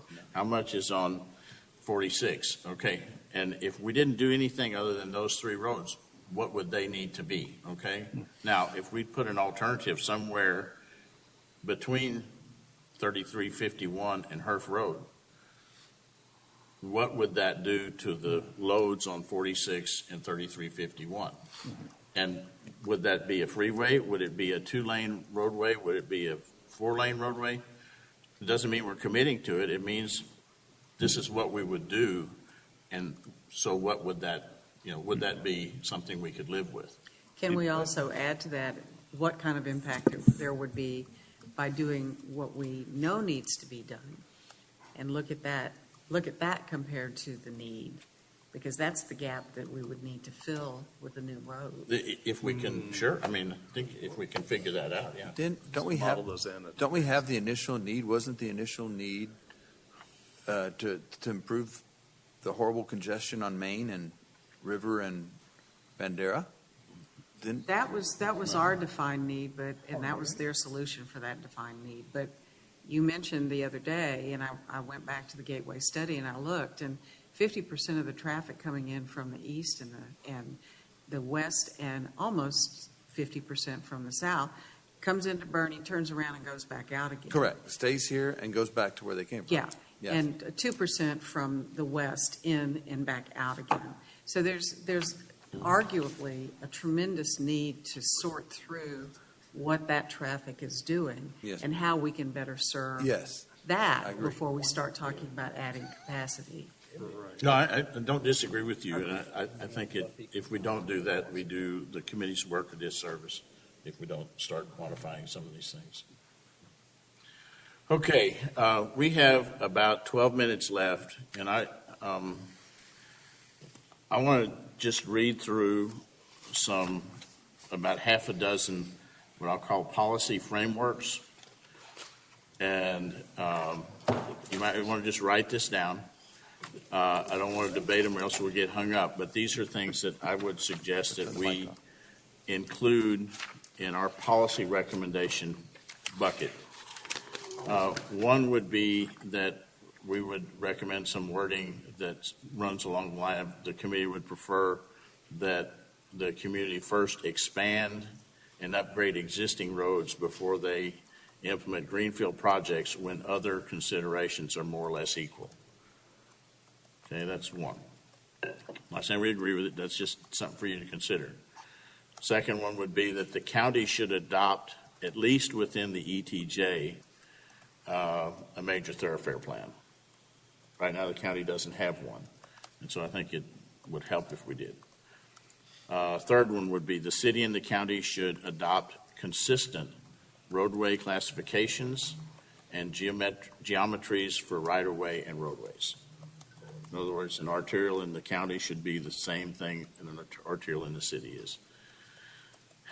Fourth one, developments of more than XX number of residential lots should provide vehicle and pedestrian connections to adjacent developments. Can you repeat that? Developments of more than some number of residential lots should provide vehicular and pedestrian connections to adjacent developments. So I think the fire code is, 150, and then you have to have more than one point of access? Well, yeah, but it doesn't have to connect to adjacent development. You can have two out onto a state highway. And that's within the county? Yeah. So we're trying to get rid of the cul-de-sac communities. And this one kind of addresses some of the downtown stuff that we've talked about off and on. This policy would say, recommendation would say, the city should pursue development of a downtown development plan that includes, one, the city assuming responsibility for business 87 from point A to point B, with those points to be identified later. That development, number two, development of public parking facilities. Three, improved pedestrian facilities. And four, it would consider trolley/shuttle from remote parking areas that are remote to downtown. Okay, another one might be the city should develop a public transportation plan that is financially viable. It's, I don't know whether that's now or 30 years from now, but maybe y'all don't want to do that. Another one might be that we develop policies that limit density and provide protection in environmentally sensitive areas. The city of San Antonio and Bexar County have enhanced regulations and development policies in areas of the Edwards Aquifer Recharge Zone. We have ostensibly some very sensitive areas here that Dr. Benny calls the lower member of the Lynn Roads. Is it the lower member or the upper member? Lower. Well, if that's sensitive and another area is not sensitive, does it make sense that we would have the same development policies on both of them? I don't think so. I think we ought to consider it. I like where you're going with that. I do too. And,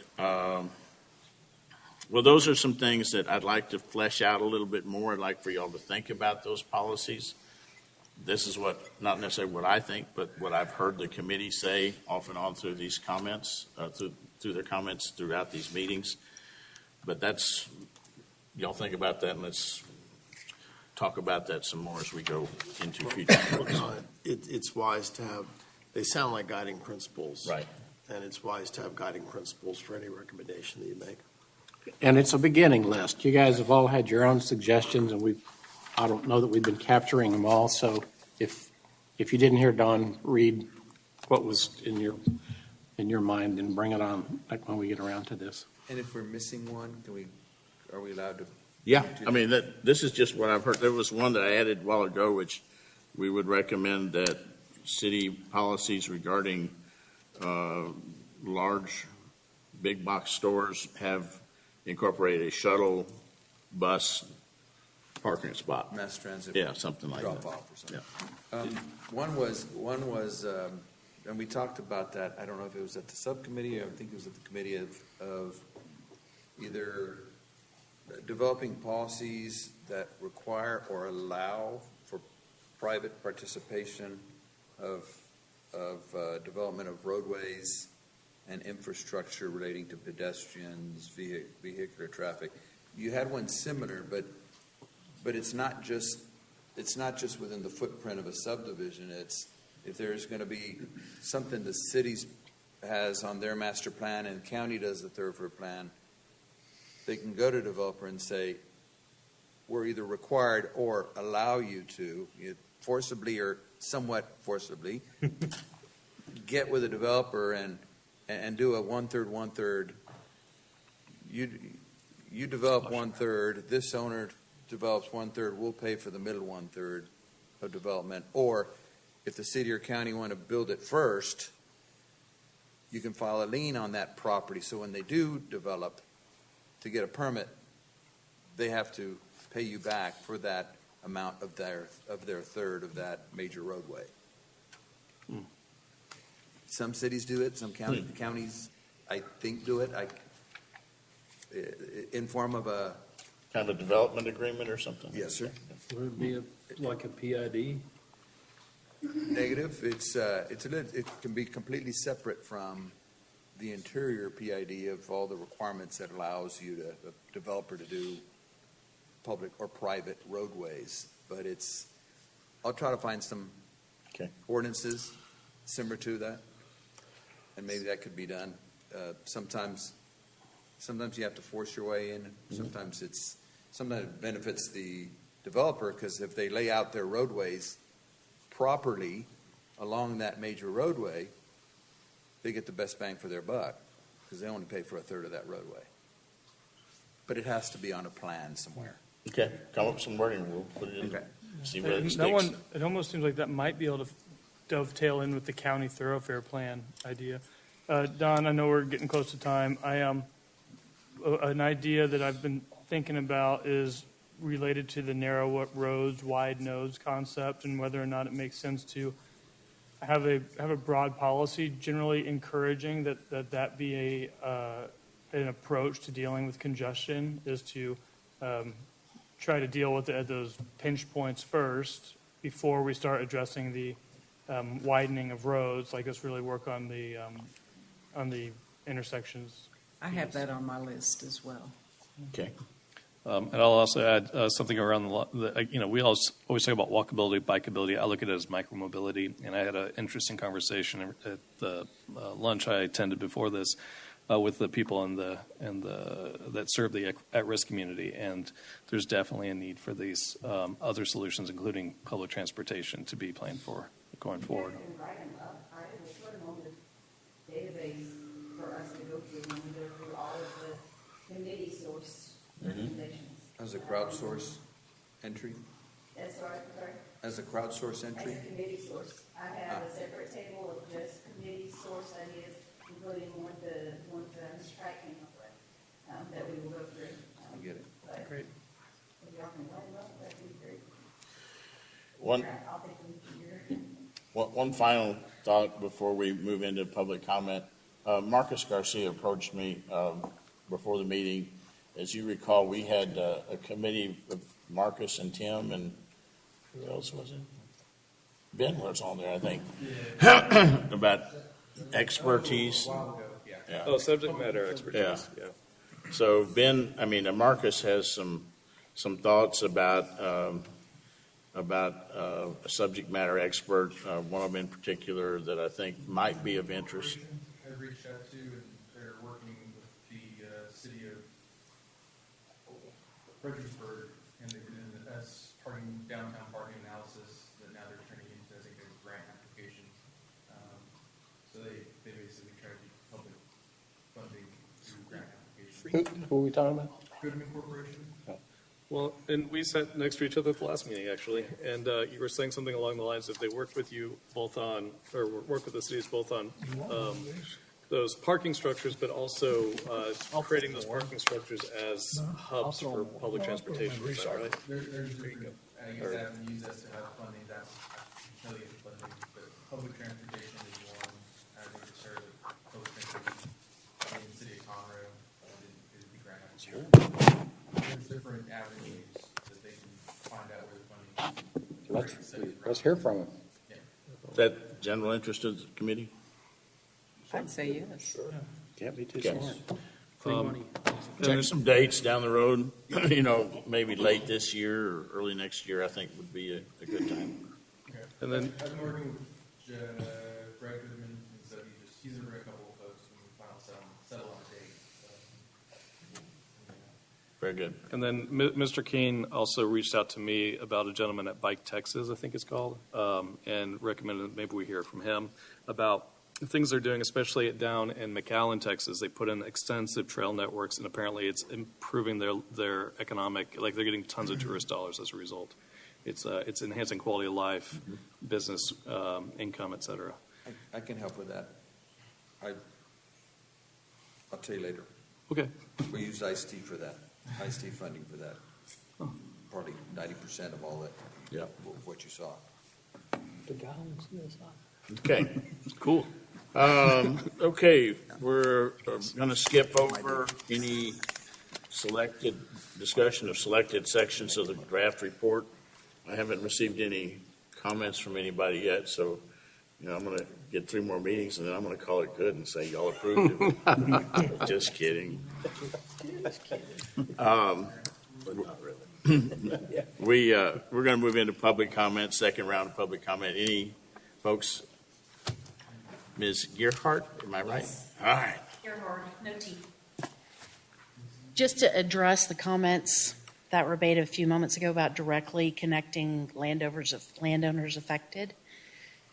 If you don't know already, I'm one of them. Not by the county, because they voted down in 2018 the proposal. However, it is held every single person that is on that master plan drawing by the city hostage. And I think this committee has a responsibility before they actually give it to the county with a line, at least to contact those owners saying, hey, we would like to invite you to come. We don't really know what's going to happen, but please come. Because I talk to my neighbors and they tell me, 1, the meeting's at 2 o'clock, I work, I can't go. Other people say, it was completely voted down by the county in 2018. Others say, I've talked to people, they say it's never going to happen. And so they have all this information, and there's me, and they think, oh, well, this one's being dramatic, which, I am a little dramatic. But I just do think that the committee has a responsibility before they put a line down that they're all backing, just to reach out, because I found out by accident in 2013. And I didn't even know these meetings were going on until I was contacted, and then I started coming in June. But my neighbors don't come. I had talked to them, but they're like, it's never going to happen. And so they have huge faith in the people of Kendall County that they're not going to allow it to happen. So anyway, I just think they should be directly informed. Thanks. Thank you. Other comments from the public? Any closing comments from the committee members? Go down the hall and vote.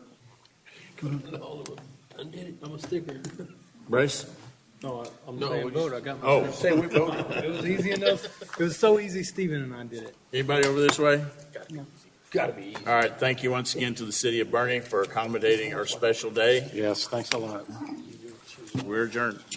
Let me get my bag and I'll help you out.